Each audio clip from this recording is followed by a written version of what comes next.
Hi friends, Vijay வெண்பா சீரியலோட latest promo பற்றி இந்த வீடியோவில் நாம் பார்க்கலாம். விஜய்க்கு எல்லா உண்மையும் தெரியணும்.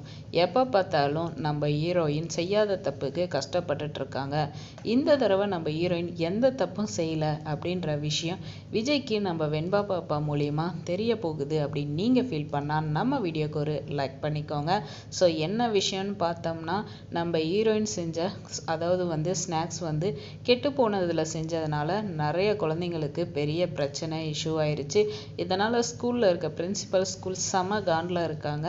ஸோ பேரண்ட்ஸை கூப்பிட்டு லெஃப்ட் அண்ட் ரைட் வாங்கினது மட்டும் இல்லாமல் நம்ம வெண்பா பாப்பாவுக்கு சஸ்பெண்ட் பண்ணி ஒரு வாரம் சஸ்பெண்ட் பண்ணிட்டாங்க. ஸோ இந்த கோவம் விஜய்க்கு செம காண்டாக இருக்கப்ப, தெரியாத விஷயத்த உன்னை யார் செய்ய சொன்னா, எதுக்கு இப்படி பண்ணுற அப்படின்ற நிலையை தாண்டி அவரோட கோவம் வர வர நம்ம ஹீரோயின் மேலே அதிகமாகுது அப்படின்றது அவர் வீட்டில் நடந்துக்கிட்ட பிஹேவ் நல்லாவே தெரியுது. கிச்சனில் போய் சம்மந்தமே இல்லாமல் திங்ஸ் எல்லாம் தூக்கி போட்டு உடைக்கிறாரு.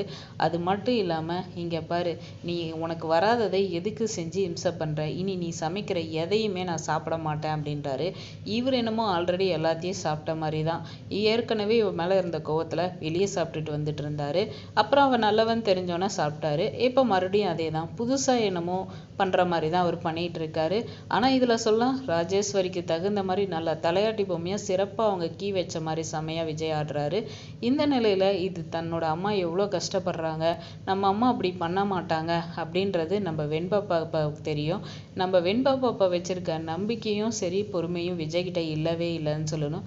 இந்த நிலையில் வெண்பா பாப்பா என்னடாடா நினச்சிட்டு இருக்கீங்க, எதுக்கு நீங்கள் அம்மாவை இப்படி பேசுகிறீங்க, அம்மா மேலே எந்த தப்புமே கிடையாது, அம்மா அப்படி செய்யவே மாட்டாங்க, இது எல்லாமே செஞ்சது ரஞ்சிதா சித்தி தான், இங்கே பாருங்க, அவங்க தான் இந்த முட்டையை மாற்றி வச்சிருக்கிறாங்க, நீங்கள் பாருங்க அப்படின்னு சொல்லிட்டு ரஞ்சிதா பண்ண விஷயத்த நம்ம விஜய்க்கு எடுத்து காட்ட போகிறாங்க நம்ம வெண்பா பாப்பா. ஸோ இந்த தடவை கண்டிப்பாக ரஞ்சிதா மாட்டுவாங்க. ஏன்னா ராஜேஸ்வரியாக இருந்தால் தான் காட்ட மாட்டார் டைரக்டர். ஆனால் ரஞ்சிதான்றப்ப அடி வாங்குற பீஸ் தானே, ஈஸியாக காமிப்பாங்க. எல்லாத்தையும் இவங்க தான் பண்ணிட்டு அம்மா மேலே அநியாயமாக பழி போட்டிருக்காங்க, அம்மா அப்படி பண்ணுறவங்க கிடையாது அப்படின்ற வகையில் நம்ம விஜய்க்கு ஆதாரபூர்வமாக காட்டிட்டாவே போதும். விஜய் செம்ம காண்டு செம்ம கடுப்பாயிருவார். இது எல்லாமே இந்த ரஞ்சிதா தான் பண்ணாலா அப்படின்ற கோவம் அவருக்கு ஆயிரும். ஸோ இந்த மாதிரி விஜய்கிட்ட ஆதாரபூர்வமாக காட்டினாதான் உண்டு தவிர, அவராக கொஞ்சம் கூட இவ இப்படி பண்ணுவாளா, எப்படி இப்படி நடந்திருக்கும், மிஸ்டேக் ஆயிருச்சா அப்படின்றது கொஞ்சம் கூட ஒரு மெச்சூரிட்டியாக யோசிக்கவே மாட்டார். ஸோ அந்த வகையில் தான் இந்த விஷயம் போயிட்டுருக்கு. ஸோ இந்த மாதிரி ஏதாவது ஒரு ப்ரூஃப் பண்ணாதான் விஜய்க்கு புரியும். உடனே அவர் ரியாக்ஷன் வேறு மாதிரி இருக்கும். அப்படியே ஒன்றுமே நடக்காத மாதிரி மன்னிப்பு கேட்குறதெல்லாம் வேற லெவல் விஜய்ன்னு சொல்லணும். வெயிட் பண்ணி பார்ப்போம் என்ன நடக்குதுன்னு. இந்த வீடியோ உங்களுக்கு பிடிச்சிருந்தா லைக் பண்ணுங்கள், மறக்காம சேனலை சப்ஸ்கிரைப் பண்ணுங்கள். தேங்க்ஸ்.